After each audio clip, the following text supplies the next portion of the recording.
fait, nous, ce qui est intéressant, c'est que je dis souvent qu'on vend de l'authenticité. En fait, à travers nos contenus, à travers ce qu'on est, à travers ce qu'on représente. Et c'est pour ça que G-Shock, c'est un exemple intéressant parce que ça, ils l'ont bien compris. Et quand on travaille ensemble, en fait, on n'est pas là pour faire un panneau publicitaire, mettre des gens. Au contraire, on réfléchit à la manière d'intégrer le produit de la meilleure des manières possibles dans un contenu qui existe déjà chez nous, de créer un contenu qui arrive à ne pas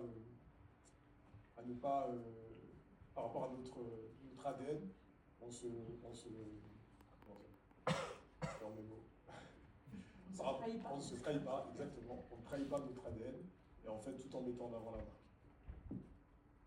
Et est-ce que selon vous, il y a une manière différente, spécifique d'appréhender les cultures populaires par rapport à d'autres espaces culturels?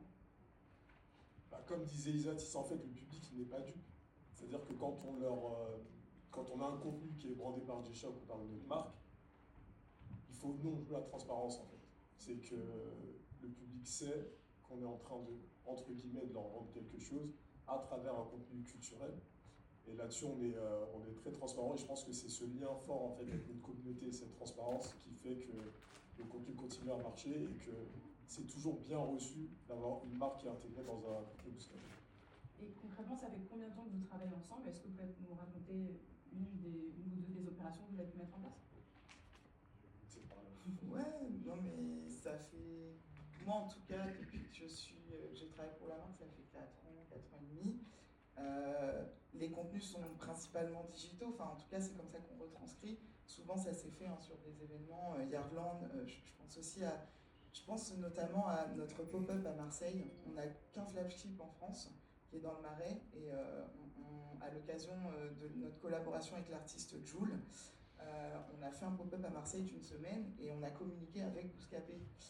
Je me rappelle, on a envoyé Sculuche à Marseille et la vidéo était hyper drôle. Alors ça pour nous c'est très important, c'est vraiment de divertir et de marquer. C'est-à-dire qu'elle est allée à la rencontre des Marseillais, elle a posé des questions, voilà, c'était un quiz, mais c'était très drôle, c'était très péchu, c'était spontané et ça a hyper bien marché parce que notre boutique, après on a énormément de Marseillais qui sont venus via cette vidéo.